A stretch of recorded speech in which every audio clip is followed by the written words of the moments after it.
The mid-August sun beat down on Park Avenue, turning the air into a shimmering, exhaust-choked haze. The heat radiated in waves from the black asphalt, distorting the reflections of glass and steel skyscrapers that stood as silent monuments to immense wealth. Below, a symphony of discord played out, the incessant, angry blare of car horns, the distant wail of a siren, and the frustrated shouts of drivers trapped in the gridlock. Luxury vehicles, polished to a mirror shine, sat motionless, their chrome trim blinding passersby with reflected sunlight. The atmosphere was thick with impatience, a palpable tension that seemed to seep from the very pores of the city. In this crucible of ambition and privilege, where minutes were measured in thousands of dollars, being forced to a standstill was the ultimate indignity, and the air crackled with the collective, unspoken rage of the powerful and delayed. Amidst this chaos stood Officer David Miller, a solid, unwavering figure in a sea of frustration. His dark blue-nipped uniform, though clean, was visibly worn at the cuffs and collar, a testament to 15 years of service under the relentless New York sun and biting winter winds. Sweat beaded on his brow beneath the brim of his cap, and he wiped it away with the back of a gloved hand, his movements economical and precise. His expression was a carefully maintained mask of professional neutrality, but a deep-set weariness was evident in the lines around his eyes. With authoritative, yet graceful, hand gestures, he directed a stream of yellow cabs and black town cars, his calm presence a stark contrast to the simmering aggression of the drivers he commanded. He was a man of duty, an analog enforcer in a digital world of instant gratification. The metallic silver of a custom Bentley Bentayga sliced through the standstill, its engine a low growl of pure power as it illegally crossed 3 lanes of traffic, cutting off a delivery van with arrogant indifference. Miller's arm shot up, his whistle cutting sharply through the din. The Bentley came to a smooth, unhurried stop. The tinted window lowered to reveal Preston Vance IV, a man whose face seemed sculpted from entitlement. He wore a tailored navy suit, and a platinum Audemars Piguet watch gleamed on his wrist. Before Miller could even speak, Vance raised his smartphone, its camera lens a cold, accusatory eye. "Let's see this," Vance sneered, his voice dripping with condescension as he began to record. "Let's see one of New York's finest in action, holding up actual productive members of society." Miller maintained his composure, his gaze steady, though a muscle twitched in his jaw. He ignored the phone and leaned slightly toward the window, his voice level and calm. "Sir, you just performed an illegal lane change. I need to see your license and registration." Vance laughed, a short, barking sound devoid of humor. He tapped the crystal face of his watch with a manicured finger, ensuring the camera caught the gesture. "This watch is worth more than your pension, officer," he said, his voice loud enough for the pedestrians on the nearby sidewalk to hear. He leaned closer, his smirk widening into a cruel grin. "People like you work for people like me. Now get out of my way before I have you directing traffic in Staten Island for the rest of your sad little career. The injustice of the moment hangs in the air, a promise of a reckoning to come. If you believe character is more valuable than cash, subscribe to our channel and let us know in the comments where you're watching from as we see how this story unfolds." The insult, sharp and public, landed with a dull thud in David Miller's chest. For a fleeting second, raw anger flared, a hot, primal urge to wipe the condescending smirk off Preston Vance's face. He could feel the eyes of other drivers, the pedestrians on the sidewalk, all watching this miniature drama unfold. He imagined the video uploaded, clipped, and captioned with something demeaning. He thought of his 2 children, a son and a daughter, and the pride they had in his uniform. What would they think if they saw this? But then, years of training and a lifetime of discipline took over, smothering the flame. A complaint, even a frivolous one from a man like Vance, meant paperwork, interviews with internal affairs, and a black mark on an otherwise spotless record. It meant stress for his wife, Sarah, who already worried enough about him on the streets. He held Vance's gaze, his own expression becoming an unreadable mask of civic authority. His mind, a well-oiled machine of de-escalation, began sorting through protocols. He recognized Vance's type instantly. Men whose wealth was a shield and a weapon, who saw rules as suggestions meant for lesser people. Arguing was pointless. It would only fuel the man's sense of superiority and give him more content for his video. Miller's objective shifted from enforcing a minor traffic violation to simply extricating himself from the situation with his dignity and his job intact. He needed to be the calm in this storm of arrogance. He had faced down armed men in his early days on the force and treated battlefield wounds under fire in another life, a life before the uniform and the whistle. This was just another kind of conflict, one fought with restraint instead of force. His resilience was a muscle, conditioned by years of pressure. Vance, however, was not interested in de-escalation. He was performing. "Are you going to write me a ticket, officer?" He taunted, panning his phone camera from Miller's face down to his scuffed boots and back up. "Go ahead. I'll frame it. I'll hang it in my office next to a photo of my yacht. It'll be a reminder of the little people I have to navigate around every day." The words were designed to provoke, to chip away at the professional veneer and expose a raw nerve. Miller simply stood his ground, a silent sentinel against the tide of verbal abuse. He knew that his silence was, in its own way, a more powerful response than any retort he could muster. It denied Vance the satisfaction of a reaction, the emotional climax he was so clearly trying to orchestrate for his unseen audience. Inside the Bentley, the world was muffled by layers of soundproof glass and supple leather. In the cavernous back seat, a small boy named Leo Vance, aged 6, watched the confrontation with wide, solemn eyes. He was a miniature version of his father in appearance, with the same dark hair and fine features, but he lacked the sharp, predatory confidence. Instead, he seemed almost translucent, a ghost in the luxury machine. He clutched a small, worn wooden toy car, its blue paint chipped from countless imaginary journeys. He wasn't listening to his father's angry words. He was used to them. He was watching the traffic officer, whose calm face seemed like a safe island in the noisy, angry sea of the city. He didn't understand the insults, but he understood the tension, a familiar, uncomfortable coil in his stomach. His father never looked at him during these outbursts. He was an accessory, a prop to complete the picture of a successful dynasty. He was the V in Preston Vance V, a placeholder for a future legacy he didn't yet understand. Bored and seeking a small distraction, Leo's small fingers found the red button on his seatbelt buckle. With a soft click, the strap went slack across his chest. He shifted in the seat, pressing his face closer to the cool glass of the window to get a better view of a flock of pigeons taking flight from a nearby awning. It was a simple, innocent act of a child's curiosity, a tiny deviation from the prescribed order of things.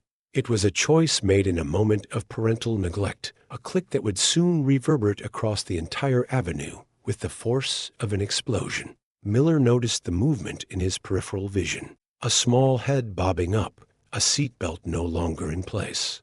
A spike of alarm, cold and sharp, pierced through his professional calm. "Sir," he said, his voice firmer now cutting through Vance's monologue, "your son is in the back seat. He just unbuckled his seatbelt. You need to secure your child right now." This was no longer about a traffic violation or a bruised ego. This was about a child's safety, a line that could not be crossed. The shift in his tone was palpable, the quiet authority of a beat cop replaced by the urgent command of a protector. He took a half step closer to the Bentley, his focus entirely on the small figure in the back. Vance barely glanced over his shoulder. "He's fine. Don't try to change the subject," he snapped, waving a dismissive hand. "We're talking about your failure to do your job, which is to keep traffic moving for people who have important places to be." The callousness of the remark was stunning. To him, the officer's concern was just another tactic, a way to gain the upper hand in their petty roadside dispute. He saw his son not as a vulnerable child in a dangerous situation, but as a conversational gambit. He turned the phone back to his own face, speaking into it directly. "You see, now he's trying to play the concerned citizen card." Unbelievable, the disconnect between the real, immediate danger and Vance's perception of it was a chasm wide enough to swallow a life. Suddenly, the gridlock broke. A gap in the traffic ahead opened up, and the car in front of the Bentley lurched forward. Behind them, a horn blared impatiently. Instinctively, Vance dropped the pretense of the argument, his foot moving to the accelerator. The powerful engine responded instantly. But at that same moment, a large yellow delivery truck, boxed in by the sudden shift in traffic, was forced to swerve violently to its right to avoid rear-ending a taxi that had slammed on its brakes. The truck's tires let out a terrifying screech, a sound of tortured rubber that made pedestrians flinch and heads turn. The massive vehicle was now bearing down on the lane directly beside the Bentley. The sequence of events happened in a horrifying, slow-motion cascade. As Vance accelerated, the momentum swung the Bentley's heavy rear door outward. The soft, close latch, not fully engaged, because Leo had been leaning against it, gave way. The door flew open, exposing the opulent interior of the car to the harsh reality of the street. Miller saw it all. The polished wood grain of the door panel, the small, pale face of the boy turning in surprise, the world outside rushing past.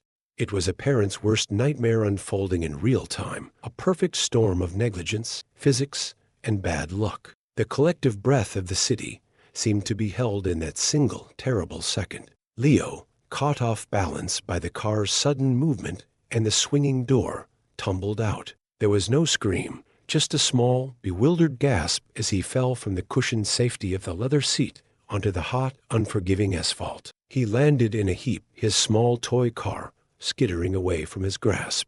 For a moment, he was just a small, confusing shape on the road. Then, the horrifying context became clear. He was directly in the path of the swerving delivery truck. The driver, his face a mask of horror, slammed on the horn, a deafening, continuous blast that signaled utter desperation. He was too close, the truck too heavy. There was no time to stop. For Officer David Miller, the world dissolved. The insults, the camera, the traffic, the rules, it all evaporated. His mind went silent, replaced by a pure, unadulterated instinct honed on dusty roads thousands of miles away. His past as an army medic, a part of him he rarely spoke of, surged to the forefront. He didn't see a rich man's son. He saw a casualty. He didn't think about the risk. He saw the mission. Before anyone on the crowded sidewalk could even process what was happening, Miller was already in motion. His body, no longer just a symbol of authority, became an instrument of action. He broke into a dead sprint, his worn boots pounding against the pavement with a speed and purpose that defied his years. The scene was a tableau of frozen horror. Preston Vance stared, his mouth agape, the phone slipping from his numb fingers and clattering onto the floor of his car. His brain, so quick with insults just moments before, was now struggling to catch up with the reality of what his negligence had wrought. Pedestrians stood paralyzed, hands covering their mouths, their own phones forgotten. The world had narrowed to three figures in a deadly dance: a terrified child, a multi-ton truck that couldn't stop, and a single police officer charging toward an impossible intersection of fate and physics. The roar of the truck's engine and the blare of its horn filled the air, a soundtrack to impending tragedy. Miller's movements were fluid and economical, each stride eating up the distance between him and the boy. He could see the terror in Leo's eyes, the small body frozen in place. He could see the panic on the truck driver's face, a man helpless to stop the machine he commanded. Miller didn't shout. He didn't waste a single breath. His entire being was focused on a single, desperate calculation of time, speed, and trajectory. He had seconds, maybe less. It was a race against the immutable laws of physics, a gamble he had to take. He was no longer Officer Miller, the traffic cop. He was David, a father, a former medic, a human being moving to intercept death itself. He reached the boy just as the shadow of the truck began to fall over him. There was no time to scoop him up and run. The only option was to go through the point of impact, to alter the child's position on the asphalt by a matter of inches and milliseconds.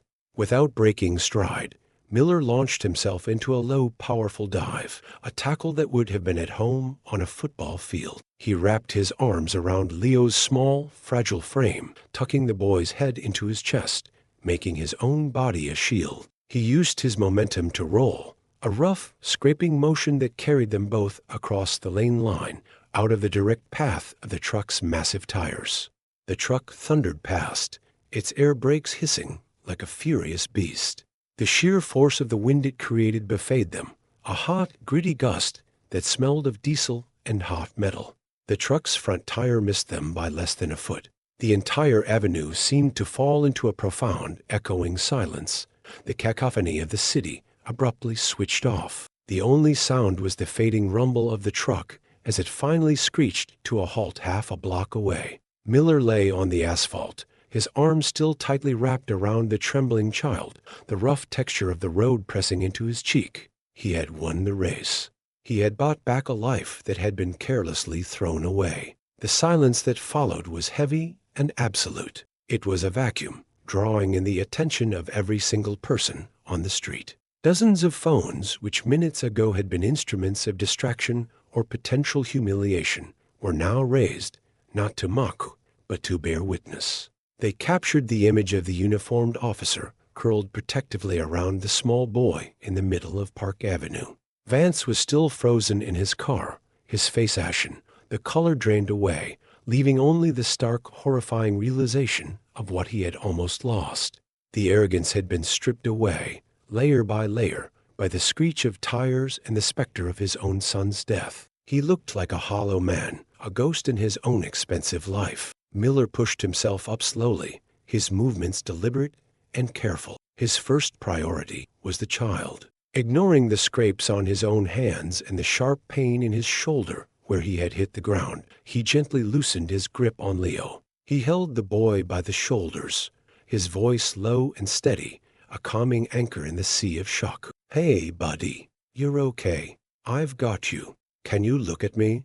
His training took over completely now. He wasn't just comforting the boy. He was assessing him. He was checking for signs of injury, for shock, for the telltale signs of trauma that his hands and eyes knew how to find. The crowd watched, mesmerized by the quiet competence, the gentle authority. He ran his hands expertly along the boy's limbs, checking for breaks.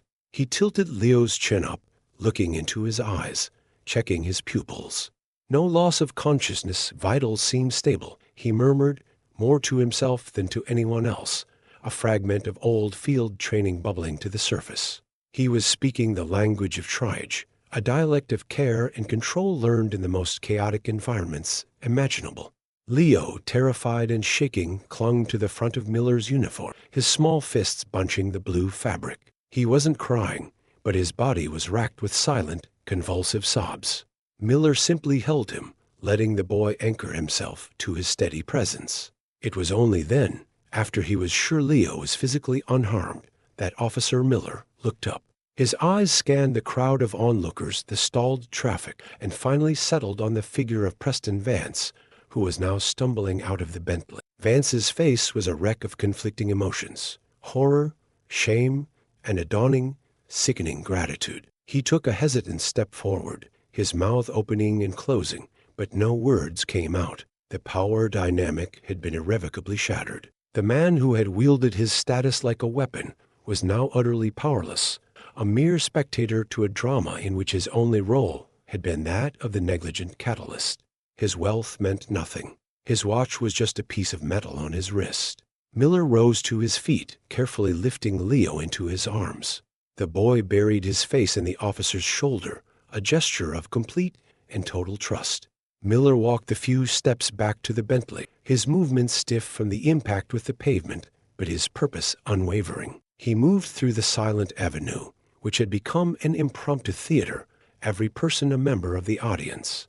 The air was still, pregnant with an honest question. What happens now? What do you say after you have been so thoroughly, so completely, and so publicly proven wrong? The world waited for the confrontation, for the final act of this roadside play. He stopped directly in front of Vance. He didn't raise his voice. He didn't need to. The silence of the street amplified his words, making them carry with the weight of a verdict. He looked from Vance's pale, shocked face down to the terrified child in his arms, and then back again. The contrast was everything. The man who had everything and valued nothing, and the man who had little and had just risked it all. Miller shifted Leo gently in his arms, ensuring the boy felt secure before finally speaking.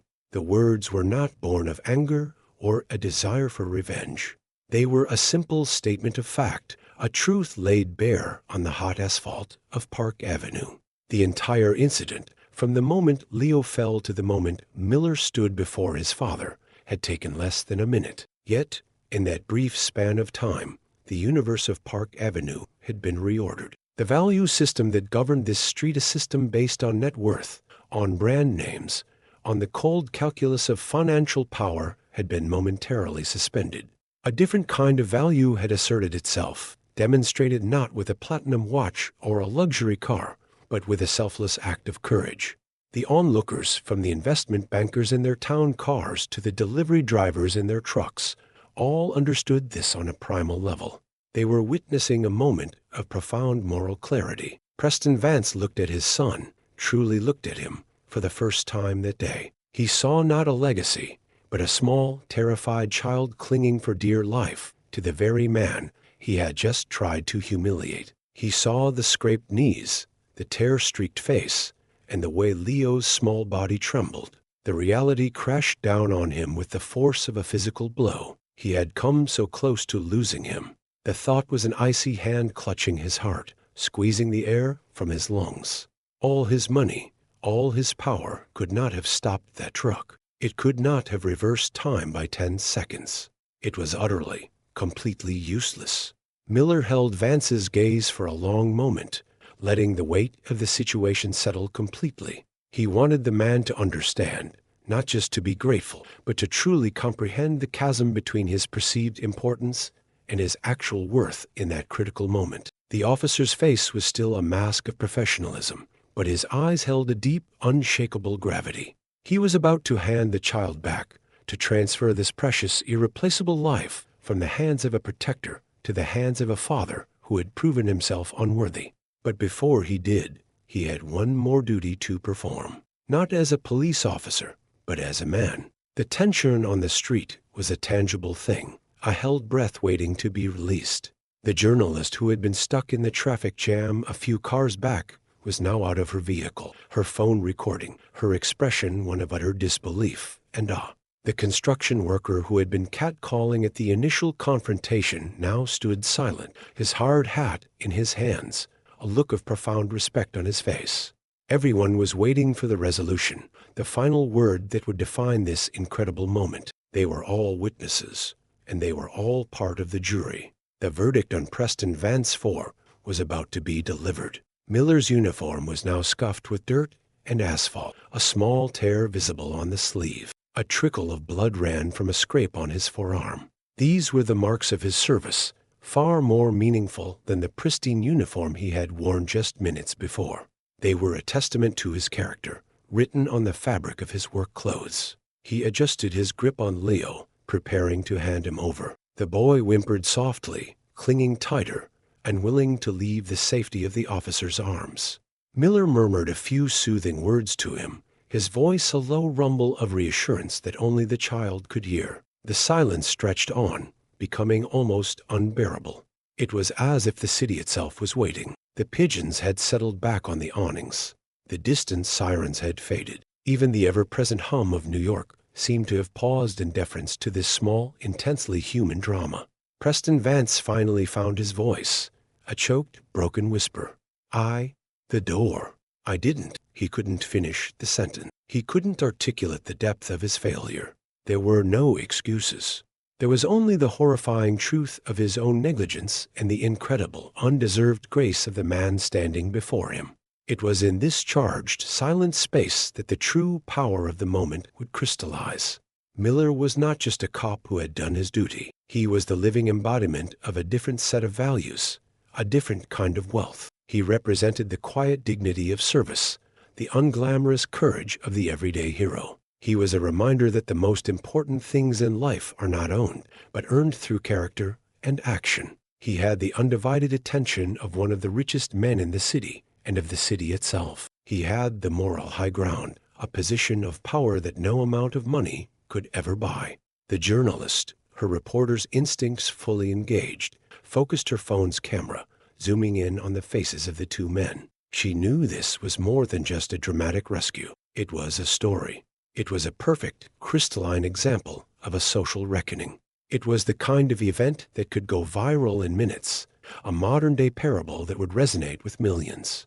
She could already see the headline in her mind, the badge of honor on Park Avenue. This single moment, she knew, would change the lives of both these men forever. The narrative was clear, the hero and the villain cast in their roles by their own actions. Miller could feel the weight of all those watching eyes, but they didn't matter. His focus was singular. He was speaking to Vance, but also to a deeper principle.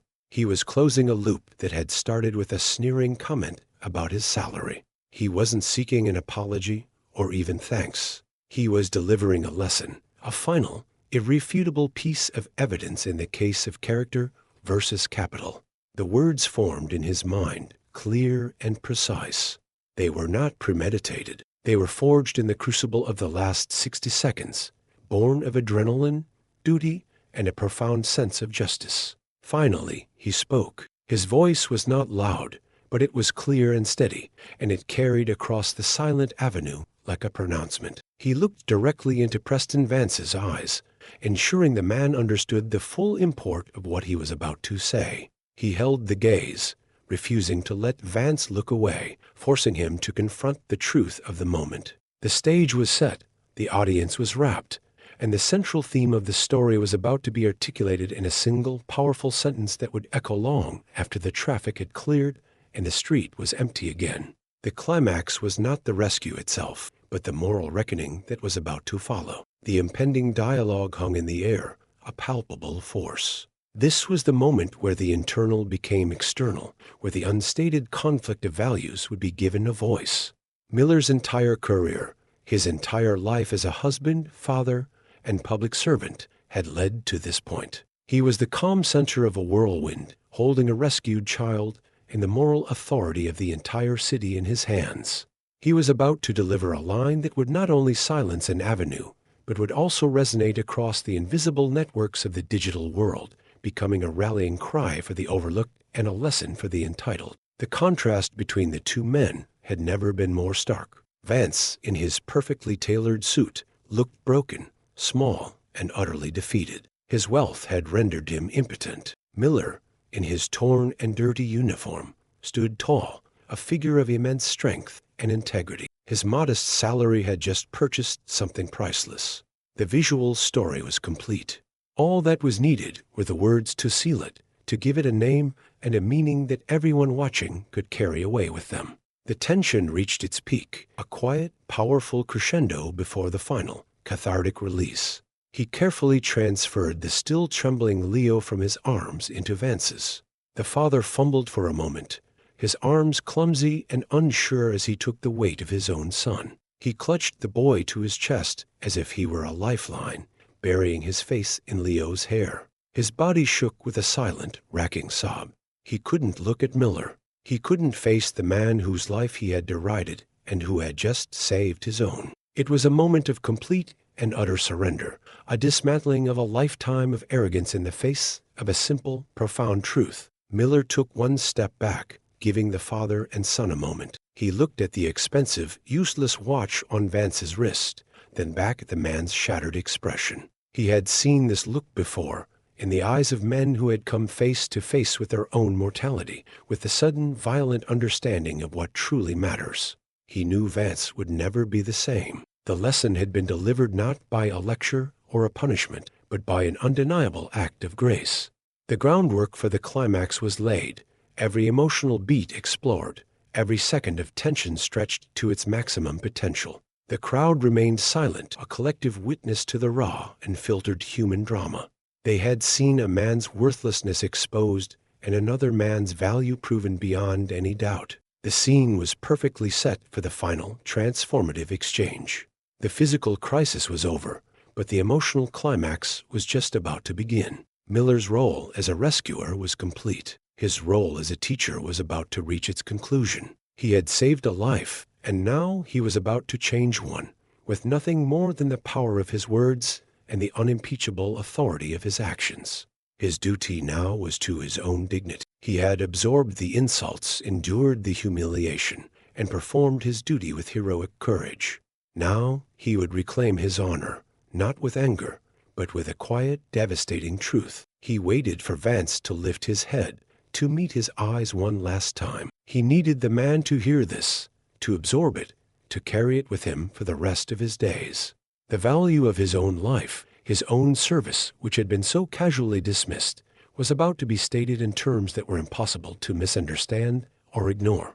The stage was set for the golden line. The entire city seemed to be leaning in, listening. The journalist's phone was steady, capturing the raw emotion on both men's faces. The construction worker nodded slowly, as if in anticipation of a truth he already knew. This was a moment for every person who had ever felt small, overlooked, or undervalued. It was a moment of vicarious vindication. Miller was their champion, a quiet man in a simple uniform who was about to speak a truth that would empower millions. The narrative had built to this single perfect point, a fulcrum upon which the rest of the story would pivot. Vance finally lifted his head, his eyes red-rimmed and filled with a terrifying mix of shame and gratitude. He looked at Miller, his former bravado completely gone, replaced by a raw, desperate vulnerability. He opened his mouth to speak, perhaps to thank him, perhaps to apologize. But Miller spoke first. He didn't want thanks. He didn't want an apology. He wanted understanding. He wanted to deliver the final, inescapable lesson that this entire event had been orchestrated by fate to teach. He was the messenger, and the message was simple, powerful, and absolutely irrefutable. The emotional connection between the audience and Miller was at its absolute peak. He had proven his worth through action, and now he would articulate it through words. The tension was not about what would happen next, but about how this profound moral victory would be verbalized.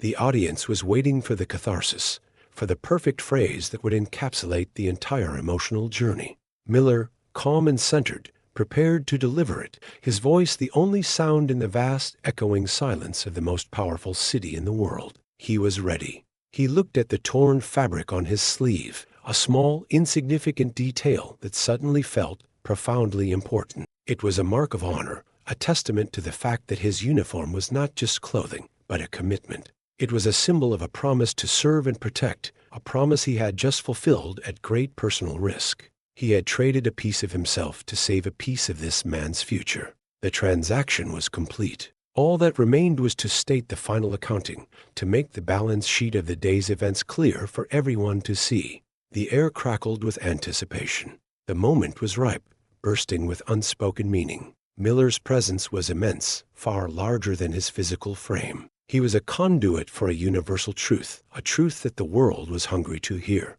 The wealthy heir, stripped bare of his privilege, stood ready to receive his judgment. It would not be a judgment of condemnation, but one of enlightenment. It was a lesson he had paid for with the near-fatal price of his own son, and one he would never forget. The story had reached its emotional precipice, ready for the final, powerful push into its climax. The impending dialogue would be the capstone of the entire sequence. It would validate Miller's character, condemn Vance's worldview, and provide a moment of intense emotional release for the audience. The setup was meticulous and complete. The child was safe, the father was humbled, and the hero was triumphant. All the pieces were in place for a climax that would be both emotionally satisfying and morally resonant. The silent, watchful city provided the perfect backdrop, a grand stage for a story about the true measure of a man. The narrative paused, holding its breath on the cusp of the story's most powerful moment. With his son finally secure in his arms, Preston Vance looked up, his gaze meeting Miller's.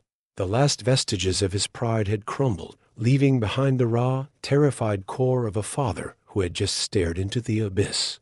His world, once so certain and ordered by wealth, was now a chaotic ruin of shame and a terrifying, burgeoning gratitude. He opened his mouth, the muscles in his jaw working but producing no sound. What could he say? What apology could possibly suffice?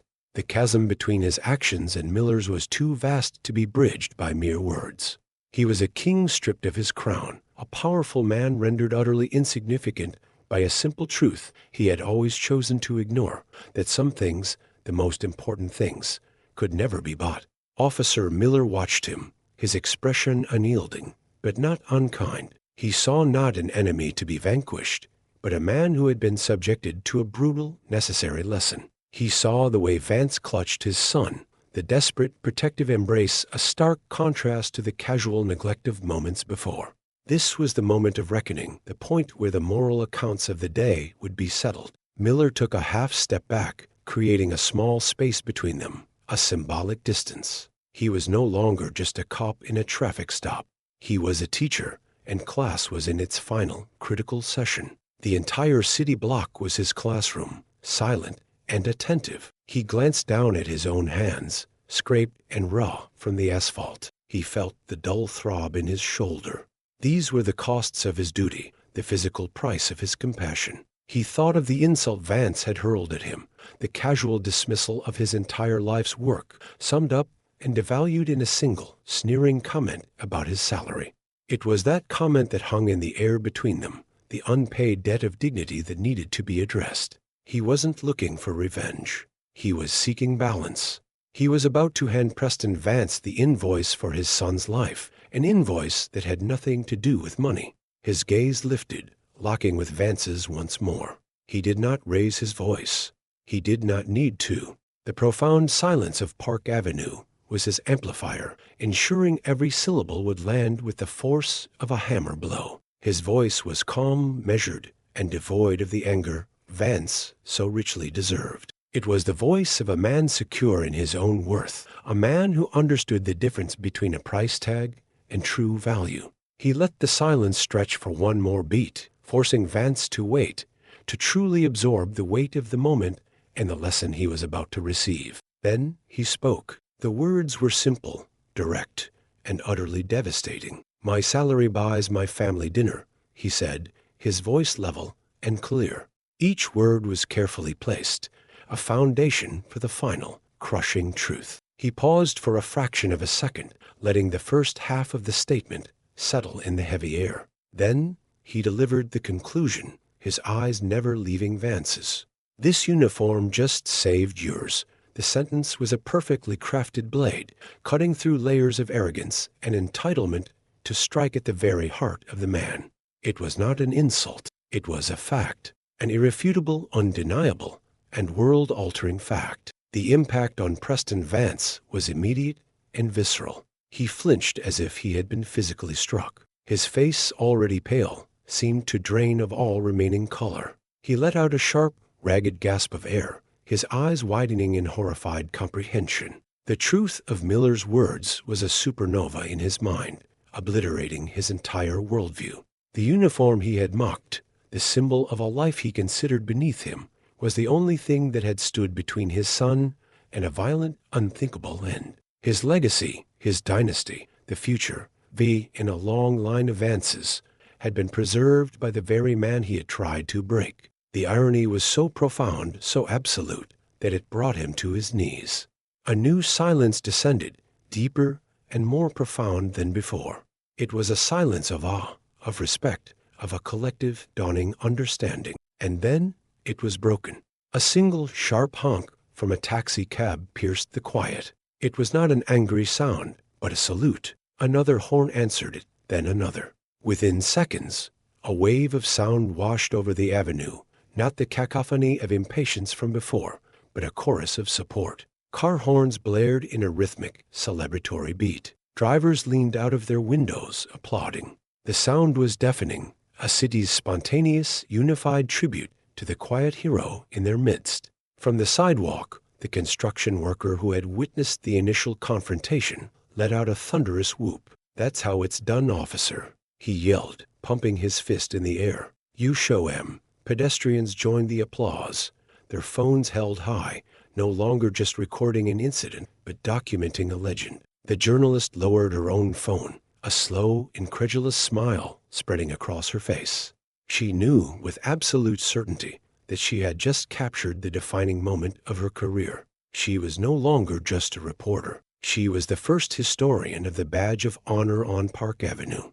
Preston Vance remained on his knees, his son held tight against his chest, utterly oblivious to the celebration of his humiliation. He was a man adrift, his entire identity shattered. The applause was not for him. It was for the man he had scorned. He was a ghost at his own reckoning, an invisible man in the center of the world's attention. He was surrounded by a city that was cheering for a set of values he had never possessed. In that moment, he was profoundly, terrifyingly alone, with nothing but the weight of his son in his arms and the crushing burden of his own shame. Miller watched the scene unfold, his face impassive. He did not smile. He did not acknowledge the applause. His victory was not in the public adoration, but in the quiet, internal knowledge that he had done his job, upheld his oath, and affirmed his own worth. The noise was merely an echo of the rightness of his actions. He had faced a test of character and had not been found wanting. The horns, the cheers, the validation, it was all secondary to the simple fact that the boy in Vance's arms was safe. That was the only reward that truly mattered to him. Slowly, shakily, Preston Vance pushed himself to his feet. He looked at Miller, his eyes swimming with tears he could not control. The arrogance was gone, replaced by a raw, desperate vulnerability. For the first time in his adult life, he was utterly stripped of his defenses. He was just a man, a father, who owed an unpayable debt to another. A single broken word escaped his lips, a ragged whisper almost lost in the din of the applause. "Thank you," he stammered, the words catching in his throat. He knew how inadequate they were, a pebble of gratitude offered in exchange for a mountain of grace. Miller's response was a simple, slow nod of his head. He accepted the thanks not as a concession, but as a sign that the lesson had been learned. He had not done it for gratitude. He had done it because it was who he was. His duty was his character, and his character was his strength. With that final, silent acknowledgement, their transaction was complete. He had reclaimed his honor, and in doing so, had perhaps given Vance a chance to discover his own. The moral arc of the universe had bent, just for a moment, toward justice on a hot stretch of New York asphalt. The distant wail of sirens grew closer, a signal that the official world was about to intrude on this intensely personal moment. Paramedics were arriving. Miller's demeanor shifted instantly. The philosopher hero receded, and the calm, competent professional took his place. He turned away from Vance and took a step toward the approaching ambulance, raising a hand to guide them in. His posture straightened, his focus shifting to the next immediate task, ensuring a proper medical evaluation for the child. The moment of high drama was over, and the mundane, essential work of his profession resumed. He met the two paramedics as they rushed from the ambulance with their gear. 6-year-old male fell from a moving vehicle, Miller reported, his voice crisp and technical, a stark contrast to the emotional weight of the preceding minutes. No apparent loss of consciousness, vitals appear stable on initial check. I checked for airway and see spine alignment. He's scared, but I don't see any immediate signs of critical injury. Father is with him. He relayed the information with the practiced efficiency of a man who had given hundreds of such reports in his life, both in this uniform and in another one long ago. The paramedics nodded, immediately turning their attention to Leo. As they began their gentle, professional assessment, Miller stepped back, his part in the medical response now complete. He was once again a traffic officer, a manager of chaos. He turned his attention to the gridlock which had been frozen in place by the drama. He raised his whistle to his lips, ready to bring motion back to the static city. He was a man of routines, of protocols, and this extraordinary interruption was now over. It was time to get the traffic moving again. The hero had seamlessly melted back into the background, his job done. But the world had changed. The drivers who had been impatiently honking minutes before now watched him with a new respect. They were no longer just anonymous cars in a traffic jam. They were witnesses. They had seen something real and true, a flash of human decency that transcended the daily grind of the city. As Miller began to direct traffic, a driver in a beat-up sedan leaned out his window and shouted, "God bless you, officer." Miller gave a short, almost imperceptible nod, a silent acknowledgement before turning his attention back to the flow of vehicles. He was not a hero seeking accolades. He was just a man doing his job, and today his job had meant everything. The footage of the Park Avenue rescue hit the internet like a lightning strike. Within an hour, it was everywhere. The journalist's initial tweet, "Currently on Park Avenue, where the 1% just got a lesson in what real value looks like from one of NIPT's finest, Heir," served as the spark. But it was her subsequent article, published online that evening under the headline, "The Badge of Honor on Park Avenue," that fanned the spark into a national firestorm. The piece was a masterclass in narrative journalism, weaving together eyewitness accounts, the clear-as-day video footage from multiple angles, and a poignant profile of a 15-year veteran cop. It framed the event not just as a dramatic rescue, but as a powerful parable for a divided nation, a story of humility against hubris, character against capital. The public response was a tidal wave. Officer David Miller became an overnight folk hero, a symbol of the quiet, everyday decency that often goes unnoticed. People shared the story with captions celebrating his courage and calm professionalism. On the other side of the coin, Preston Vance IV became the face of unchecked privilege and parental negligence. The video of his condescending tirade, juxtaposed with the horrifying footage of his son falling into traffic, was indefensible. The court of public opinion delivered its verdict swiftly and unanimously. Vance was not just a villain. He was a cautionary tale, a man who had everything and had almost lost the only thing that mattered because he couldn't see its value.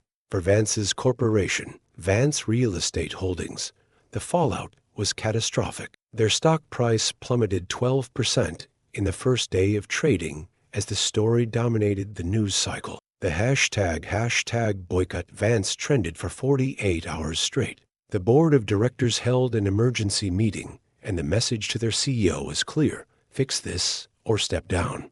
The pressure was immense, not just from the market, but from within his own powerful family, whose name he had publicly disgraced. Humbled and cornered, Vance knew a simple press release wouldn't be enough. The damage was too deep, the public anger too real. He had to demonstrate a fundamental change, not just for his company, but for himself. A week later, Preston Vance stood before a phalanx of news cameras, not in a tailored suit, but in a simple, somber sweater. His son, Leo, was not present, a deliberate choice to shield him from the media circus.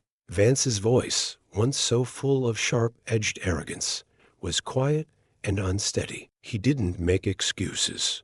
He read a prepared statement detailing his own profound moral failure and offered a direct personal apology to Officer Miller. Then he announced the creation of the Miller Grant, a $10 million donation to a national first responders fund dedicated to providing educational and mental health resources for the families of police, firefighters, and paramedics. It was a gesture of profound contrition, a way to turn his shame into something constructive. Simultaneously, the city of New York was preparing to honor its newest hero.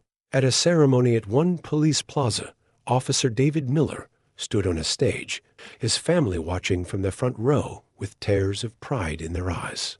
The police commissioner pinned the Medal for Valor, the NIPT's highest award for bravery, onto the crisp blue fabric of his dress uniform. The applause from his fellow officers was thunderous, a roar of approval for one of their own. The commissioner spoke of Miller's incredible courage, but also of the calm professionalism he displayed under unimaginable pressure, calling him a model for the entire department. Miller, uncomfortable in the spotlight, accepted the honor with a humble, grateful nod. But the city's gratitude did not end with a medal. After the ceremony, the commissioner called Miller into his private office. He spoke of the department's need for instructors who could teach new recruits not just the tactics of policing, but the heart of it. He referenced Miller's exemplary record and his past as an Army medic. He then officially offered him a promotion and a new position, lead instructor for the department's newly created de-escalation and community engagement training program. It was a role that came with a detective's shield, a significant pay increase, and most importantly, the chance to shape the next generation of officers, to instill in them the very values he had so powerfully demonstrated. Miller accepted the position without hesitation. It was a chance to make a different kind of impact, to turn the worst moment of his career into a catalyst for positive, systemic change. It was a role that honored not just his bravery, but his wisdom and experience. He knew he could do more good teaching recruits how to talk to people, how to see the humanity in every interaction, than he ever could writing tickets on a busy street. It was the perfect culmination of his life's journey, a convergence of his past as a medic, his present as a police officer, and his future as a leader and a teacher. That evening, the Medal for Valor sat on the mantelpiece in the Miller family's modest living room. It wasn't a trophy, it was a reminder. David sat on the couch with his own son, a boy about Leo Vance's age, explaining what the medal was for. He didn't talk about the danger or the fame. He spoke about helping people, about doing the right thing even when it's hard, and about how a uniform isn't just something you wear, but something you honor with your actions. He explained that the most valuable things in the world are the ones you can't put a price on: courage, kindness, and family. In another part of the city, in a sprawling penthouse overlooking Central Park, Preston Vance was also with his son. He was on the floor, helping Leo build a city out of wooden blocks. For the first time, he was not distracted by his phone or his work. He was fully present, listening to his son's quiet chatter, rebuilding his relationship one block at a time. He had taken an indefinite leave of absence from his company, a decision that had shocked the business world, but felt like the only choice that mattered. He was a man starting over, humbled by a truth he had learned on a hot city street, that his greatest legacy was not the buildings that bore his name, but the small hand he now held in his own. The story of that day on Park Avenue became a piece of New York City lore, a modern fable of redemption and honor. It served as a powerful reminder that a person's true value is not defined by their net worth or their status, but by the content of their character and the courage in their heart. Officer Miller's single, selfless act had saved more than one life. It had restored a measure of faith in the idea that decency can and will triumph over arrogance, and that a hero can be found anywhere, even directing traffic in the middle of a gridlocked street, waiting for the moment they are needed most. What does true wealth mean to you? Leave a little heart if you believe love is more powerful than any wealth. Subscribe for more second chance stories. Comment love is priceless if you also believe in human kindness.